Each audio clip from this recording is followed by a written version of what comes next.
Hello. Welcome to my channel. It's your girl Sharon, aka the Melanin Nostalgic Runner, and we are back for another episode of the Real Housewives of Atlanta. This is season Sweet 16. It's episode 3, and I believe it's called High Notes, Low High Lows, Low Blows, I think is what it's called.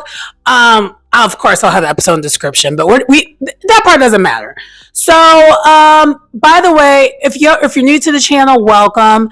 My reviews, I've switched up the style of the reviews and how I do them here and there. And one of the things that I find, at least when it comes to this particular franchise, I don't like to necessarily go in order.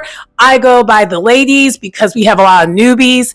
And so a lot of what we get in the episodes is us getting to know some of the newer ladies more.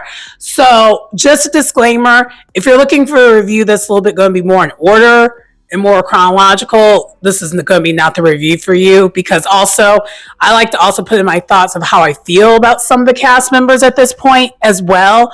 And I find, at least with this franchise, it works for me. To me, it makes more sense to do it that way, just because there's a whole lot going on, but there really isn't a whole lot going on all at the same time. But there shouldn't be, because there's so many new people. They need to kind of, get us caught up. And the hiatus. Yeah. I kind of want to know what your thoughts are about how them taking so long, because I think it's hurting them. I notice it's not the talk of the town like it used to be, because Real Housewives of Atlanta used to be like that, girl. That was like the franchise. And right now, I don't hear many people talking about it like that. Ironically, I hear more people talking about Atlanta's Love and Hip Hop more than this, which is disturbing, because it used to be reverse. Even though I am someone who actually used to watch Love and Hip Hop, but child, I aged out of it. They didn't mature, but I did, so I can't keep watching that. Unless you don't take it seriously. But I mean, really, also too, I don't have time for all that. But anyway, without further ado, let's go ahead and get into the review. So I'm going to start with Drew and get her out the way. Girl. I gonna hold you at this point. I think as long as you don't take Drew seriously, she's funny. She's a good Kiki. Because the way she is such a liar, her and Mia and Portia all have a lot of a lying problem. Not a little bit. They be lying. And in this episode, so what happened this episode? Let's get to it. I'll tell you where, because she got caught. She gets caught in a lie, I feel like once an episode at least. And this one, she kind of got her whole entire seeing of what she was saying was a lie. But okay, so we are seeing her journey of and I believe this might have been the second scene. So it was actually was kind of at the beginning of the episode. She is in the middle of doing her me, you, us. She's in the middle of doing that, right? And she's in the studio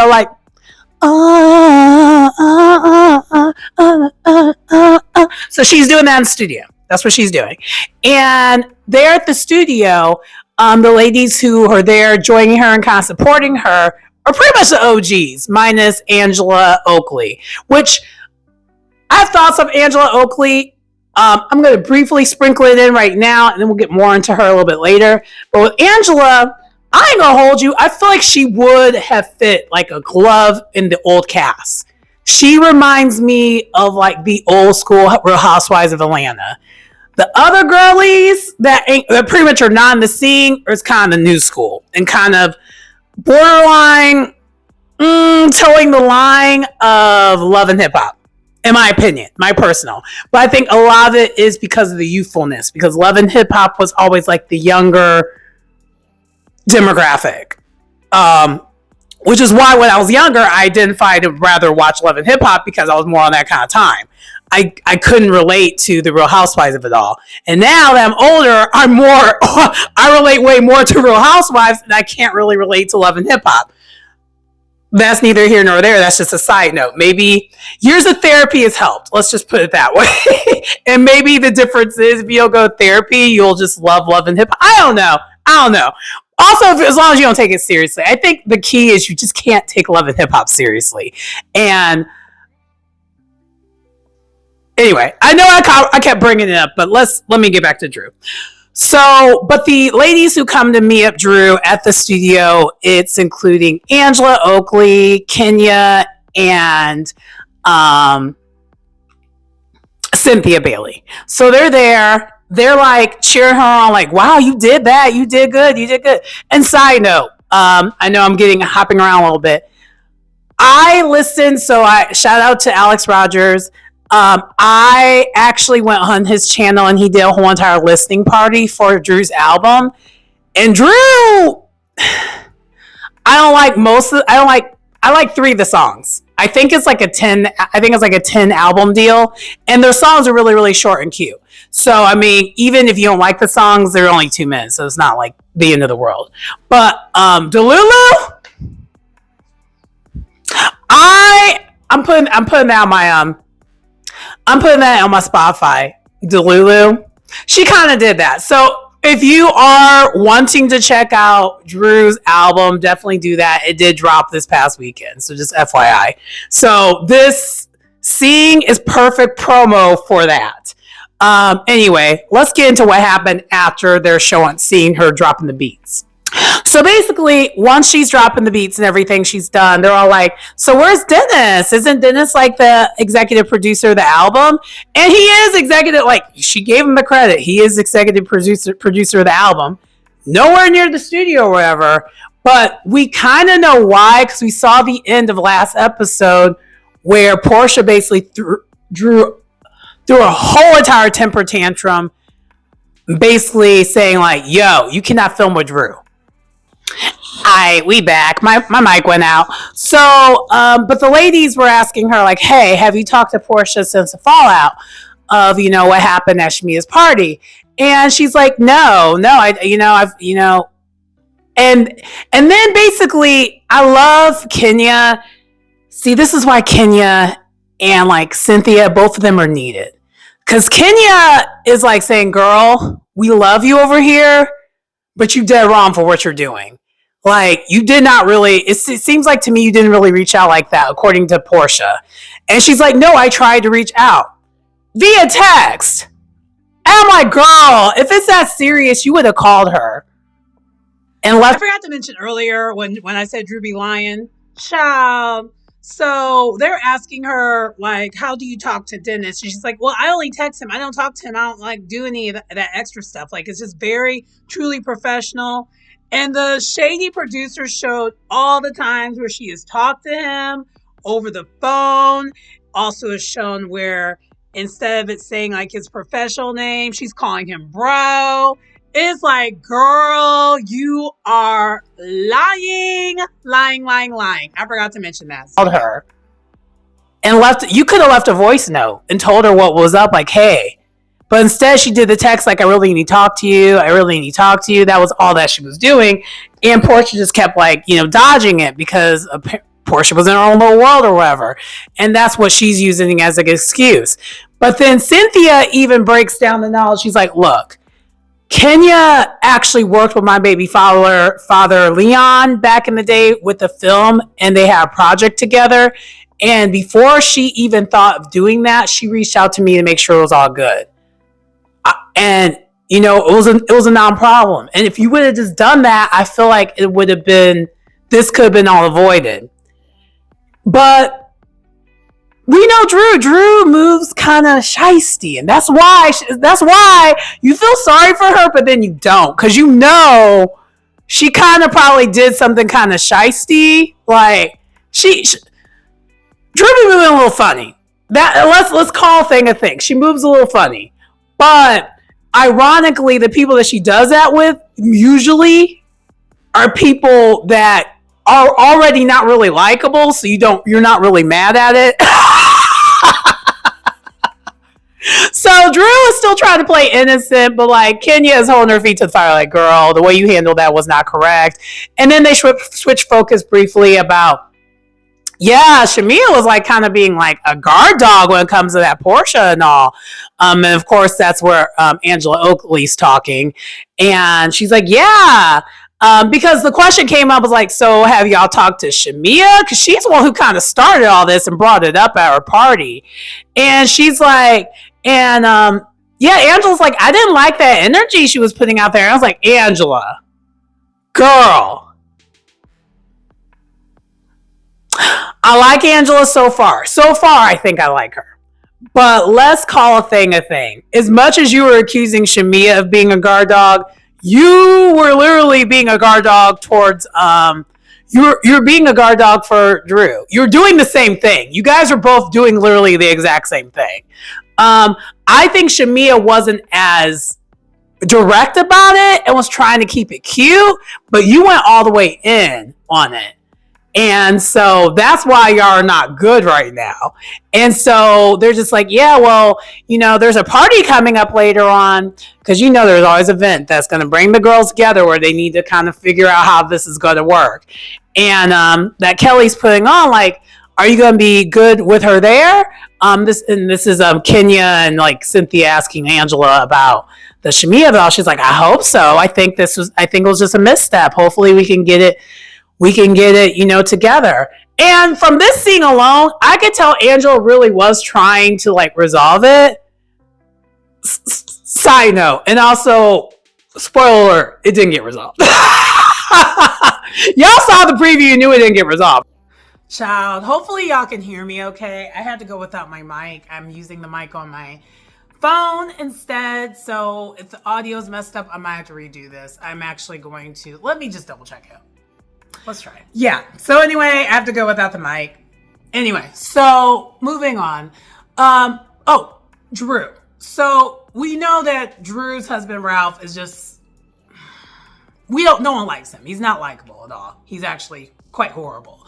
So we see Drew meeting up with the attorney, and we're finding out that this man is putting her through hell when it comes to this divorce. So the holdup for this divorce is he will not release the financials, and the money's funny. But we already knew that. Okay, so for those who are new to the show and new to Drew and all that, we always were wondering, Tommy, do you have a job, Tommy? Tommy, do you have a job? Because it was always given Tommy when it comes to Ralph. Where's your money coming from? What do you do? And was always a non-direct answer of what he does. So now he's living in the basement, and it's like, you wanted this divorce, you wanted all this so badly, but you won't move. But he's trying to say he supports all the income of all these things and whatnot. Why can't you move out the basement though?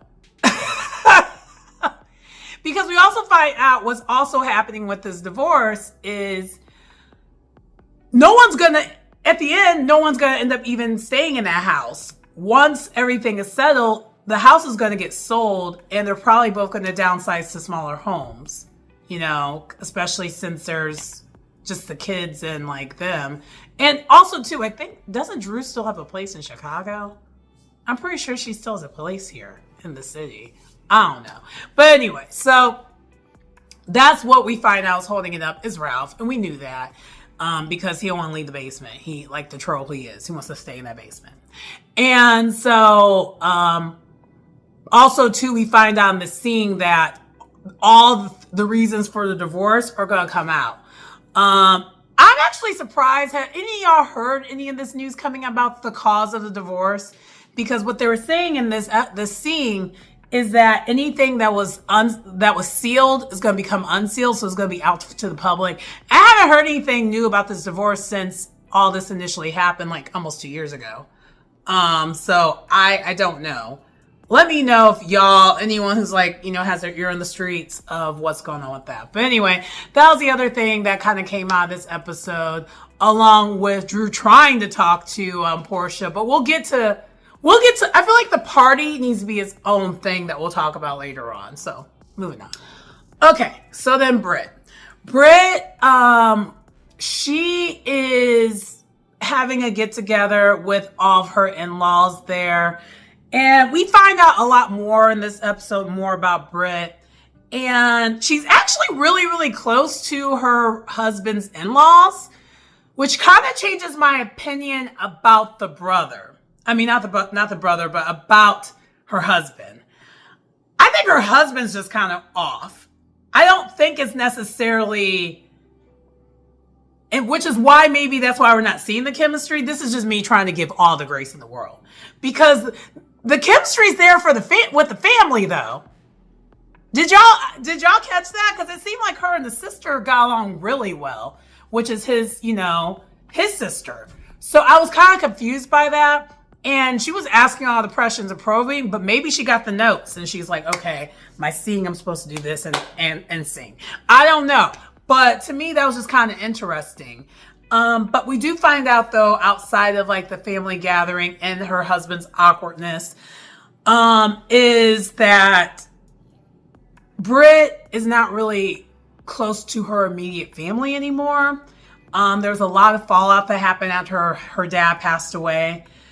So her dad passed away fairly recently and had like a decent life insurance policy. But then when the cancer happened and his health declined and he passed away, of course it happened during the horrible timing of him being in between jobs. So he had group life insurance policy. I wish he would have just said that, because like, for anyone who doesn't understand that's not going to make sense to them. He basically had life insurance policy through an employer, because if he was in between jobs, if he had like personal life insurance, that would not have mattered. It matters if your life insurance is through a company and you don't have the job anymore. But she didn't say all that. That's just a little tea for those who don't realize that. Okay, side note. The industry I work in is that industry. So that's the reason why I know that. That's the industry. That's like my job, for real. But anyway, so not same division, but I'm just aware of all that. I'm aware of those things. And so I was just like, I feel like those who are watching may not have understood why the family didn't get the life insurance policy, but that was why, because it was group life insurance policy through a company. And so when they're in between jobs, when the job doesn't happen, if you don't turn that group insurance policy to an individual life insurance policy, you lose it. So it only really matters if you are employed with that said company, which is why it's very important when you're older to just get individual life insurance policy, or if you have any health elements, to just get that done. And don't rely on your employer, because if you're out the job, you don't have the insurance. Like the day that you are no longer with the company, that is done. So just FYI. Anyway, but what I was going to say. Oh yeah. So we learned about that. We learned that was her motivation to start the, her business, her insurance business. And, I believe though she insures jury. I don't know what all she insures, but see, that was kind of a little shaky for me too. Cause I'm like, I thought at the first 2 episodes, she mentioned she insures jury, but she went into life insurance, and those are not the same type of like insurance. I think that's like casualty insurance. I think technically jury insurance, like casualty insurance.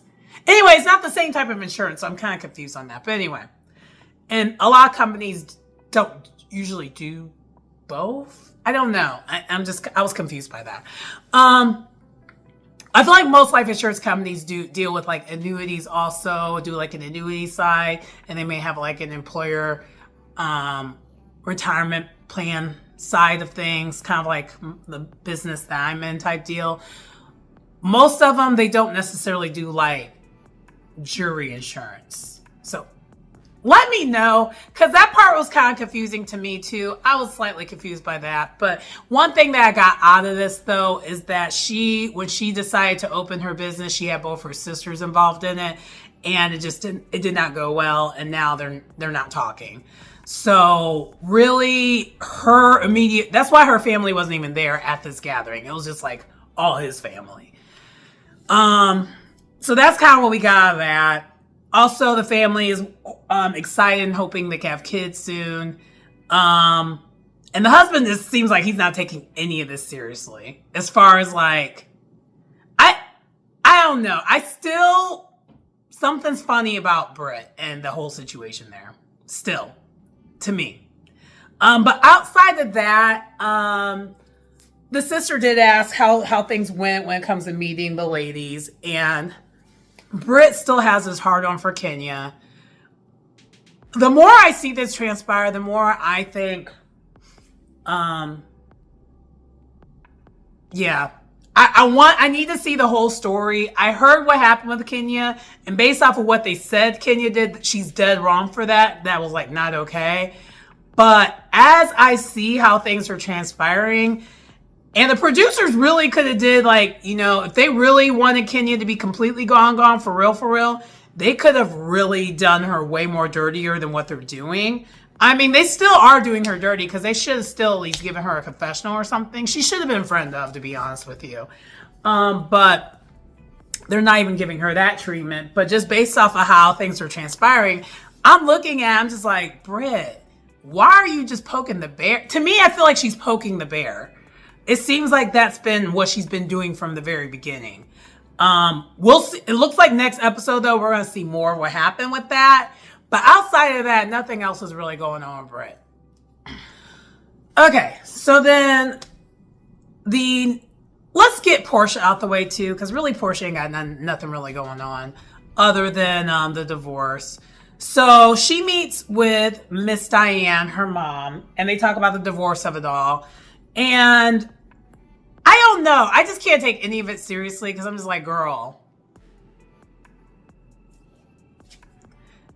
I'm not going to keep saying it because it's a rinse repeat. I feel like it's the same thing that everybody's saying about it. It's just like, girl, whatever. And so, of course, her mom is with the program, is going to like agree with Portia and everything. And if any of y'all have ever watched Portia's Family Matters, you see that her mom will do anything and say anything that Portia wants her to basically create her narrative. So her filming with her mom and talking more about it is doing literally nothing for me, to be honest with you. Because it's not changing my opinion on me feeling bad for her in the situation. I don't. And the other thing that we find out, though, one little other thing is that according to like their African culture, she's supposed to be able to go to the family to handle this. But it's like, girl, you were the breadwinner. You were the one that had the legal money.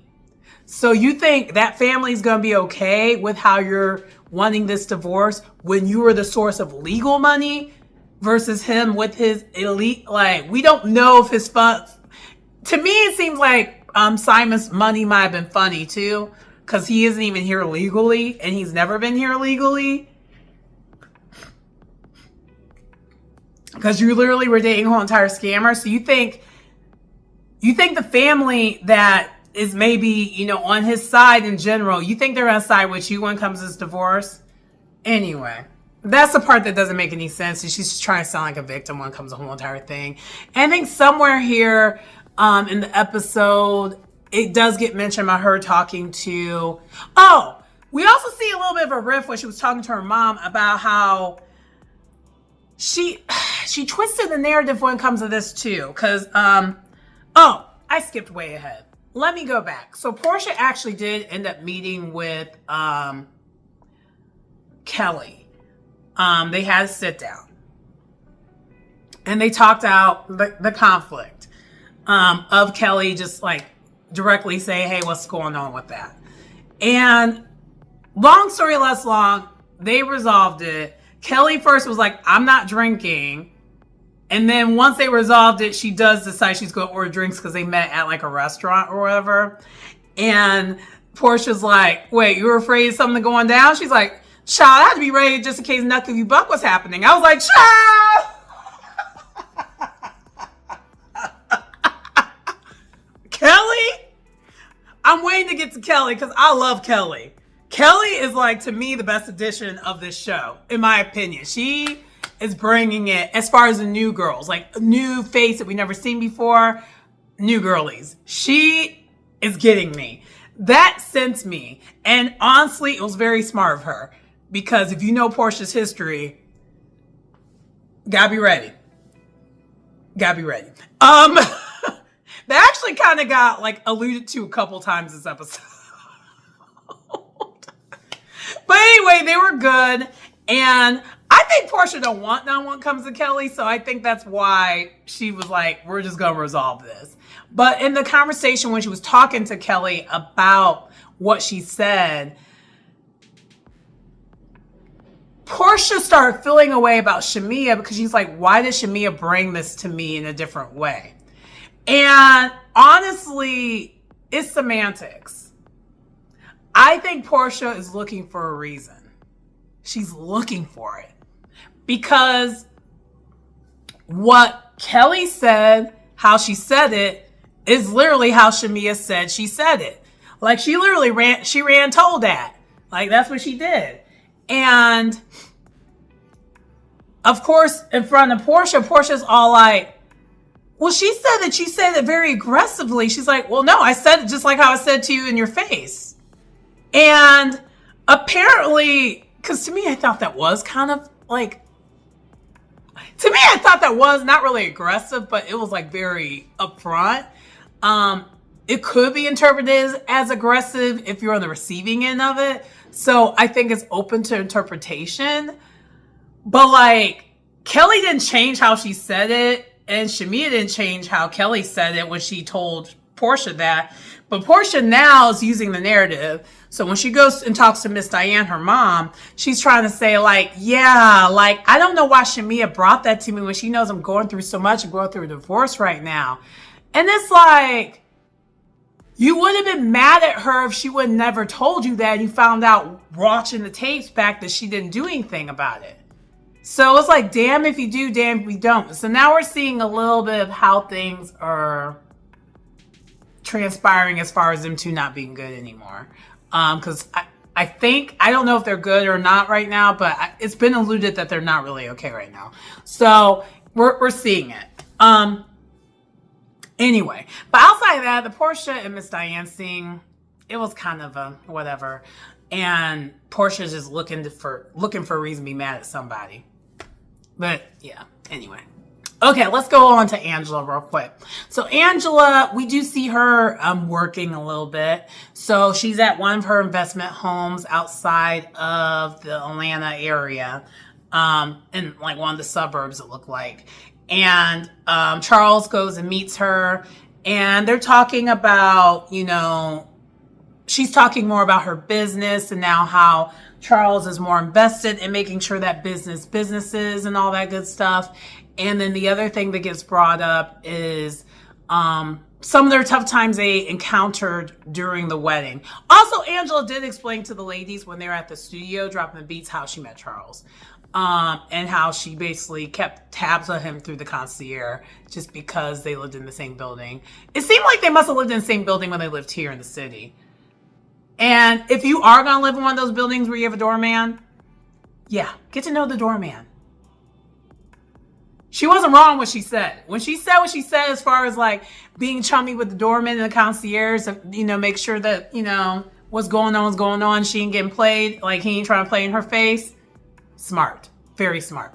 But anyway, back to them two individually as a couple at the investment property. So apparently they did have a little bump in the road during their marriage because around the time when they got married, I guess shortly after that is when that New York Knicks thing happened. I didn't realize it was that long ago. I didn't realize it was back in 2007, like 2017 when that happened. I thought it was later than that. Child, the world ending changed time. Time is not real. Time is none of it's real. None of it's real. But anyway, so yeah, we find out that when that happened with him getting kicked out and humiliated because the owner of the New York Knicks don't like him, even though he literally is a New York Knicks legend. Yeah, that caused some problems when it came to their marriage. So they took a break from each other for a little bit, lived in separate houses, and now they're back. And so, but she wants to do, oh my gosh, a renewal ceremony on the Housewives. Angela, if you want your marriage to last, you don't do that. The track record of people doing that and the marriage lasting on this show, on the franchises of the Real Housewives, I don't think any of them have lasted. So I would not recommend you doing that. But she's talking about doing that.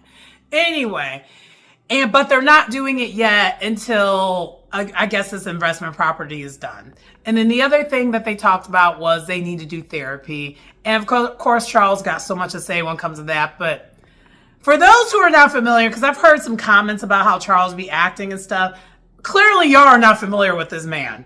He is very old school. He's from that cloth of early 90s basketball. Like your Michael Jordans of it all. Like that was his teammate. They actually are still pretty close, I think, to this day. Like he's from that cloth. So if you're aware of that old man grumpy cloth, then you wouldn't be surprised by how he's acting at all. I know he looks good for his age, but yeah, he's from that cloth. But anyway, neither here nor there. So then next, I'm trying to think, who do we know? Shamia. Okay, Shamia. Let's get into Shamia, and then we're going to talk about Kelly last, because then we'll just lead to the party, and then this review will be done. Okay, Shamia, we find out that her eldest daughter, like her older daughter, is having some health issues. And Shamia's just having a rough go around when it comes to her family, like basically her children, and expanding her family, because both the girls' healths are not the best. And so she's kind of venting to her sisters about it. Her sisters are help see her through the tough times, especially when it comes to the youngest and her being born prematurely. And also, it sounds like from what she's saying, she's also even having a tough time finding a good surrogate, because she can't use that surrogate she was using before because she's done. And that's even a struggle. But I think she's even struggling with the idea of even having more children at this point in time, when she has 2 other children whose health is not doing the best right now, but she wants to expand the family. Time is ticking. Child, it's the women issues. And also, once you're in your late 30s, early 40s, if you don't have the kids and the amount of kids that you want yet, these are the thoughts. This is what happens. So I'm not surprised seeing what she got going on, but I do feel for her, because it's a lot. It's a whole lot. And it also explains why she is not taking much crap from anyone this season, because she's got things going on. And she also shares that she doesn't tell people what's going on. She puts on the face and then, kind of cries behind closed doors. And I identify with that. I don't know if it's like for those who know, I be following the stars and suns and the moons of it all. So I am wondering, is it kind of tied to her, that Taurus in her? Because I'm not a Taurus, I'm an Aries, but like I'm a later Aries. So like I almost am cusp. I'm not quite cusp, but I'm almost cusp. So a lot of my behavior, including how I communicate, because my Mercury is actually in Taurus, I understand Taurus. I just do. My dad's a Taurus and my mom's an Aries, and my birthday's in the middle between them two, so I understand them both. And sometimes they don't understand each other, and I can translate, and vice versa. Like, it's a whole thing. Anyway, I know I said all that to say is though, I felt Shamia when she says, I put on a face, I don't tell you what's going on. Because I'm like that too. I don't usually tell people unless I'm really, really close with you what's really going on with me. And I can count on one hand how many people I really open up to. I've gotten better about it because therapy has taught me to do that. But like, if I was in therapy, people wouldn't know what I got going on. People would never know what I got going on if I wasn't in therapy. That is therapy working for me. But anyway, so I get what Shamia's saying and everything. And then the other thing that Shamia mentioned in this conversation was her eldest daughter is having issues with her tonsils. Like, she just has a lot going on when it comes to that. And so later on, not this particular scene, but in an additional scene leading up to the party, we see her daughter going to get surgery to get the tonsils and all that removed. to hopefully resolve whatever issue she has going on. And the dad is there and he's nervous, and they kind of do a little bit of a home video footage of what's going on with it, via the camera phone. And yeah, I do feel for Shamia, but it also explains why anything petty, she's just gonna pay it dust. She kind of did. Anyway, moving on. So next we have Kelly. We find out that Kelly is going to be throwing a party at like a high-end fashion store. I forgot what the name of the fashion store is, because you already know I am not a designer girly. Even if I had the money, I still would never be a designer girly. It just isn't my thing. I like to dress cute, but I like to do it on a budget. And maybe every once in a while, maybe I would. I don't know. I just don't see it for me, though. I rather use that money to travel or do other things. So anyway, so the other thing that gets brought up is this party she's going to be throwing. And it's kind of like a mommy-daughter situation, which is super cute. And the money that they're using at this store, because she's going to be shutting down the store. And they're going to be able to shop till you drop. Every single, a portion of that money of them spending is going towards this charity. Because we find out this episode and during her speech, fast forward when they are at the party, that 3 out of her 4 daughters suffers from brittle bone disorder.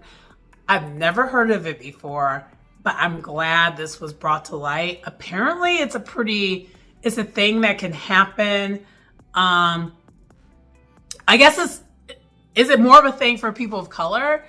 I think the only other time I've heard that being a thing was, I think that's what Celine Dion is suffering from. Correct me if I'm wrong. But both of them, her twins and then her second oldest daughter suffer from this. And part of me is just wondering, like, I guess I honestly never heard of it. And so I want to go back and watch that part of the episode, because I do want to know more about it, because I've never heard of it. And I was actually kind of like enlightened. It made me like Kelly even more, because we're learning more, and she's bringing in something new and actually bringing to light something that some people suffer from. And in her case, though, it kind of got to the point where she almost got her kids taken away, because they thought she was abusing her daughter because of what was going on with her. And it turned out when she went and took her to like a specialist, they looked at her eyes, and her eyes had like a weird blue hue to it, and they were able to identify what the issue was right away. Yeah. Anyway, so let's get to the party, and then I gotta wrap it up because I have a meeting like in 2 minutes.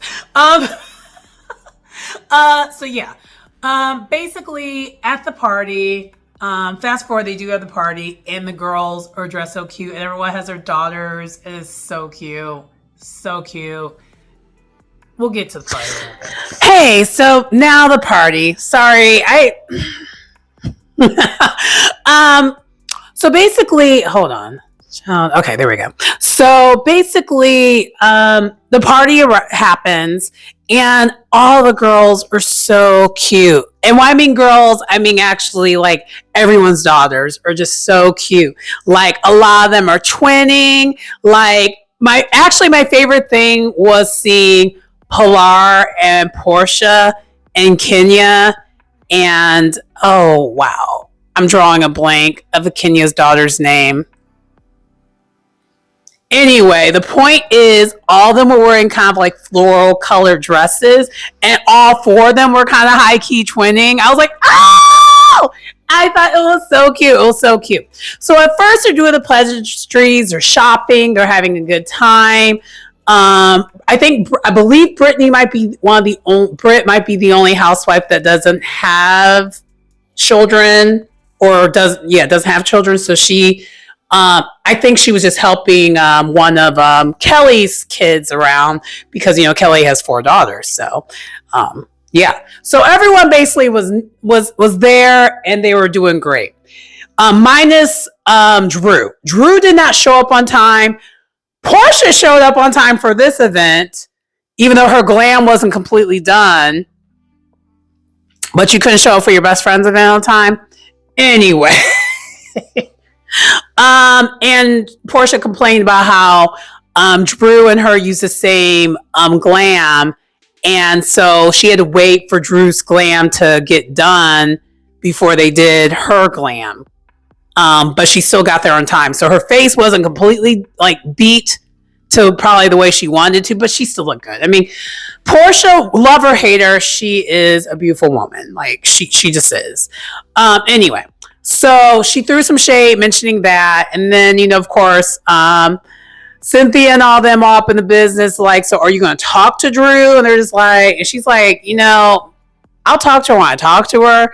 I don't think Portia wants to talk to her because I think Portia wants an issue. I think she's just wants an issue. Quiet as kept. But in this case, Portia's not really wrong. What Drew did was sneaky. And that's the word that I like to say about Drew. Drew is sneaky. There we go.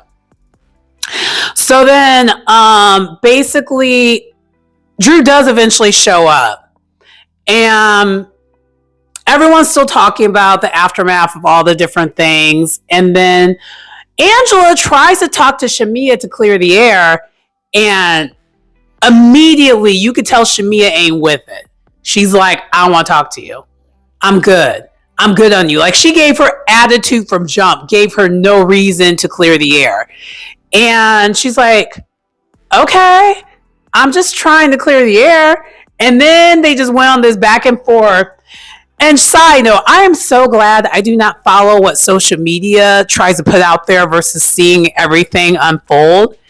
Because the way y'all were trying to get on Angela for the comment that she made without the context behind it, this is why you wait to watch everything. It wasn't even as bad as they made it seem. So basically, Shamia, they were shading each other. They're not. Shamia don't see it for Angela. She already is done with her, which to me, that's kind of wild that they couldn't clear the air, but Shamia just wasn't with it. But I think also has to do with what Shamia has going on. Shamia has a lot going on. She just ain't got time. So I think once you cross her, she's paying you dust. There's no reason to reopen that. But that doesn't work for Housewives. So hopefully they do actually get to the point where they do resolve things. But anyway, so then Shamia was like, okay, you can take your 99 no's and go somewhere else, like as in 1999. Because Angela, and I noticed they all laughed. Like all the Housewives did. It is giving you relate to the Jacksons, though. I mean, Gary, Chicago ain't that far away, so maybe, I don't know. I kid, but when the read reads, it's funny. And then Angela called Shamia Flavor Flay, but she was saying it because we're sticking with the 90s, right? So she's like, well, I mean, and Portia's Chuck D, and you're Flavor Flay. You're like the biggest hype man, while Portia ain't got to do nothing. Which honestly, in this case, that's kind of what happened. Portia ain't do nothing. Portia's just sitting back and letting Shamia just do all this for someone that would never do that to her in return. Which is why Shamia, a lot of us are just like, girl, you're doing this, you're going so hard for someone who would never do this for you in return. At least to a certain degree, I feel like Drew will and would. And also, I don't think Drew even asked Angela to do what she did. I think Angela kind of somewhat wanted a moment. Drew, because that's the other thing too. Portia can handle it by herself. She doesn't need Shamia to help. I mean, she might throw some bows, but she can do it. So then, after that happens, basically Kelly's just trying to keep the peace because it's kind of getting disrespectful, and they are causing a scene. And Kelly's like, I closed off this store for y'all to like, y'all need to act right. Do that outside. Do that outside. So that's kind of what happened there. So then after that happens, then Drew and everyone clear the air and they were going back to shopping, whatnot. Drew goes up to Portia. She's like, hey, I would like to talk to you. Can we talk? And Portia's like, I don't feel good. Not today. Not today. And Portia in her confessional, she's like, yeah, Drew came up to me. He's like, we need to talk right now. And that's not what Drew did. But then I saw why Portia didn't want to do it, and Portia called it out. And she's, Portia, girl, you sometimes are less than smart. Well, a lot of times you're less than smart. But in this case, you were definitely less than smart. We know why you didn't want to talk to Drew, because Drew's sister was there. But two things can be true. Drew was willing to talk to Portia because her sister's there. Because I'm sorry, but I'm on the side of Drew when it comes to that. If I know the person that I talk to is pretty emotionally volatile and has a tendency of throwing hands, I'm gonna have me some backup if I need it. Just like you would have backup, I would have backup. I mean, your backup Shamia is there anyway, so like, let's be so for real. You have Shamia, and not that you need it, because again, you are someone who will throw bows. So anyway, so of course she didn't want to talk to her because Allison, Drew's sister, was there with it. We've gotten it together because we do know one thing about Drew. Drew will just give you she's not good at the clapbacks all the way, other than throwing props or whatever, and it usually lands flat and is usually kind of corny. But Allison, her sister, not the one or the two. Not the one or the two. So, and Shady Production gave us like Allison looking like she was ready for the smoke. They showed her being ready for the smoke. But anyway, after that, nothing really happened when it comes to them talking. I don't know if they're going to talk or not. I don't know. When it comes to Drew, it's chaos. She's a chaos demon. But that's okay.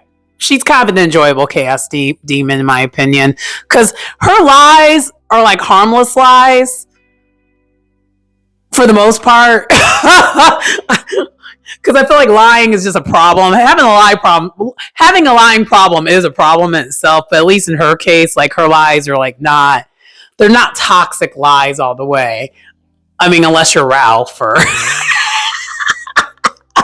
But anyway, that does conclude the review for today. Hopefully you enjoyed it. Sorry it was a little late. So I had a race this past weekend. I did 8K. It was the longest distance I've ran since like, I want to say like October, November-ish. So a big deal. I'm a little sore today, not too sore, but it's like a good sore. Like, oh man, I forgot. This is how I used to always feel. I need to get back to feeling like that regularly because it feels like I did something. You know what I mean? So I'm hoping to continue that trend. The weather's supposed to be nice this week. We're going to do that. And I have other things going on. Like I need to start my moving and stuff like that. Because for those who don't know, I got a new place. So I'm going to be moving soon. So this might be looking different. It'll be different next month. Let's just put it that way. But anyway, that does conclude the video. Please like, comment, subscribe to the channel if you get anything out of the content. It's your girl Sharon, aka the Melanin Nostalgic Runner, and I will see you next time. Bye.